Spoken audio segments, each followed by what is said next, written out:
Now that we've spent some time talking about what energy is and how it can connect to forces through this concept of work, it's going to be time to start really delving deep into the different types of mechanical energy. And the first type of mechanical energy we're going to investigate is kinetic energy. In other words, motion energy. Now, we already explored that work is equal to delta E in the previous video, but it's worth taking a second to think about how can these different types of energy changes take place, specifically when we're talking about mechanical energy. There's really only three specific possibilities. The first is that we could result in a change in potential energy. So in other words, if we do some work on an object, some of the work we're doing ends up being stored as potential energy. The next option is that some of that work we're doing is lost, quote unquote, as heat or thermal energy, so that it's something that we can no longer utilize. But the last thing we can do is if we apply a force to an object, we can cause it to speed up or slow down. And this is what we're going to focus on today, this change in kinetic energy. So let's kind of go through a little thought process here real fast. So if we have an object that undergoes a change in kinetic energy, so a change in motion energy, that means it must either be speeding up or slowing down. But if it's speeding up or slowing down, that means, well, that it is undergoing some sort of acceleration. And from Newton's laws, we know if it's undergoing an acceleration, then it must also be subject to a net force. And specifically, if we have a change in energy and there is a net force, well, then we can kind of connect these two ideas a little more firmly. And this is something that is known as the work energy principle, sometimes called the work energy theorem. It goes by many different names, but the crux of it is that the net work on an object is equal to the change in kinetic energy of that object. So mathematically, we could represent this as net work is equal to delta K. Now, we will revisit the work energy principle in a second, but let's take a minute and actually figure out how we can calculate the kinetic energy of an object. And let's start with this equation we've already learned, which is that work is equal to the force parallel on an object times the distance this object moves through. Now, we're going to take this a step further and say, okay, well, we're going to look at the net work on an object. But the net work on an object is really just the net force parallel on an object times the distance. Now, for the sake of simplicity right now, we're going to make a little bit of an assumption. We're going to go ahead and assume that the net work and the motion are in the same direction just for this derivation. This whole thing actually works even if that's not the case, but just for the simplicity of the derivation, we're going to do that. And if I look at this, okay, well, net force, what's an equation I have for net force? Well, I know that a net force is a mass times an acceleration.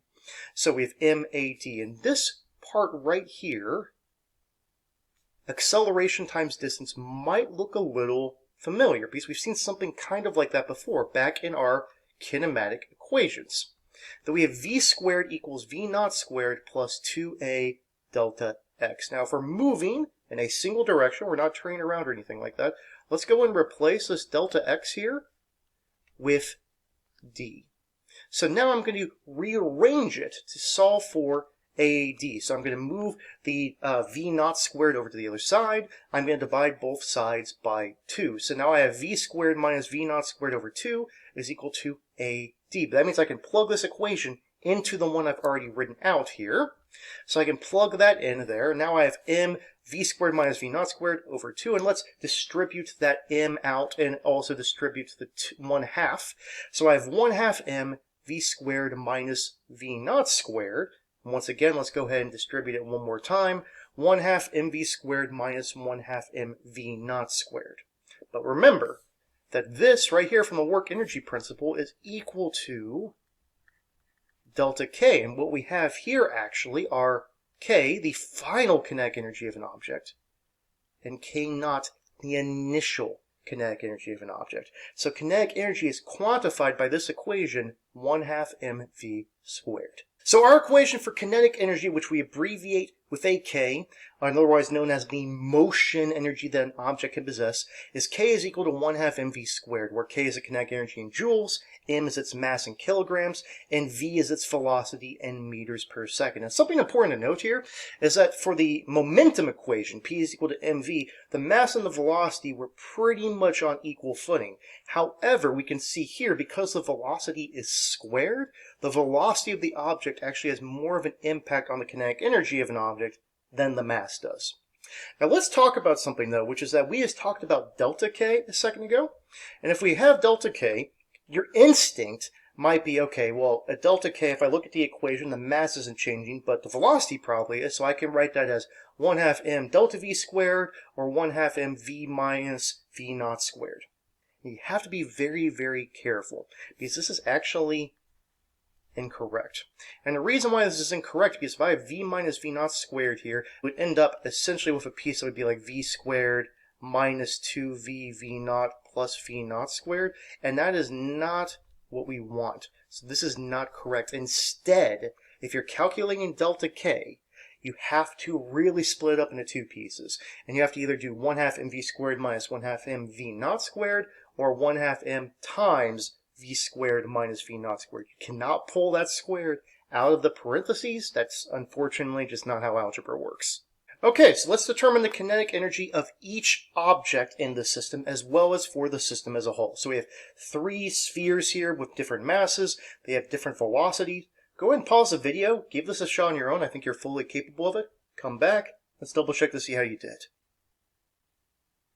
Okay, hopefully you gave it an attempt, but essentially what you're just going to do is just 1/2 mv squared for each object, and I'm not really going to even spell it out here, it's all written out on the page, but for this purple sphere we get about 24 joules, for the gray sphere we get about 0.5 joules, and for the green sphere we get about 16 joules. And so for the kinetic energy of the system, you just literally add these values together, and we get a total of about 40.5 joules. But what happens if we changed our system slightly so that we have all the same objects, but now they're moving with the same velocities, but in completely different directions? And now we're asked to determine the kinetic energy of each object and of the system.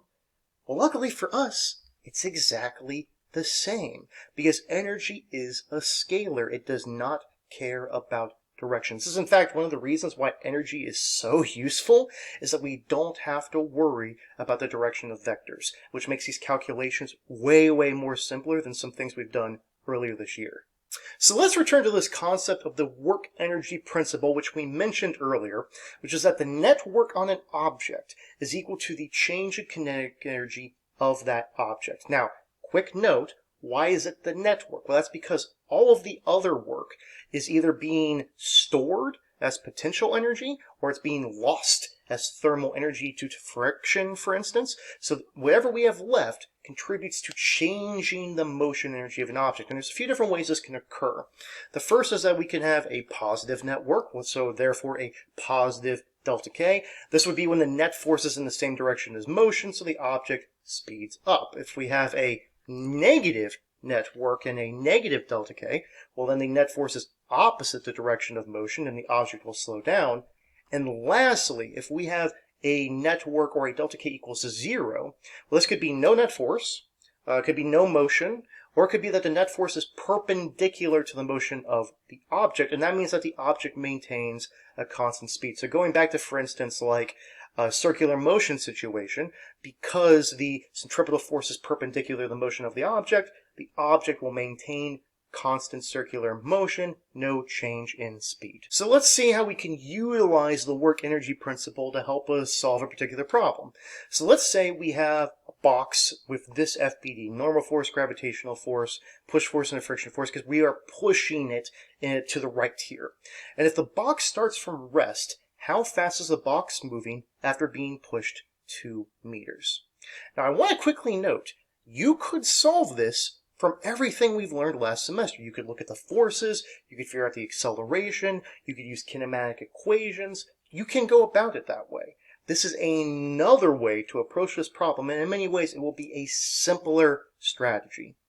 So let's start off with the trying to find the net work on this object. Well, the net work will be the net force times the distance, and the net force is 30 newtons to the right. The distance is 2 meters. So the net work will be 60 joules on the object, specifically positive 60 joules. So the object must be speeding up.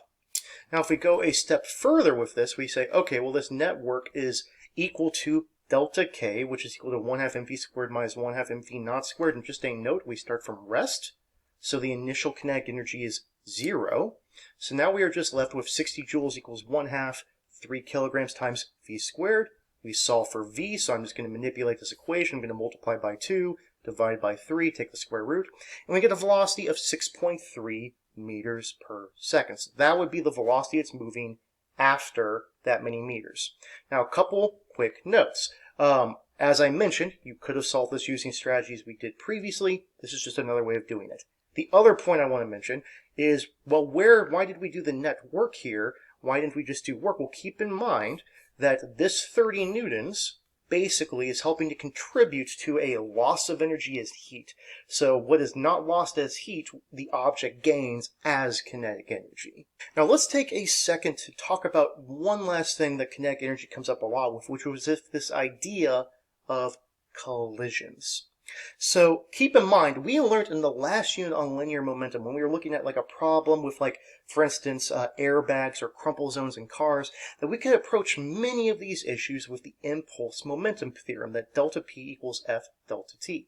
And we're actually going to see we can also approach these exact same problems with the work energy principle, that the net work is equal to delta K, which is equal to the net force parallel times the distance. Because if we look at this, we learned previously that if this car goes from moving to not moving, it has a certain change in momentum, a certain impulse, and we can change the force on the object then by changing the length of time that this force is applied. So if we increase the time it's applied by, for instance, including crumple zones or including an airbag, that force will go down, thereby helping keep the passenger safe.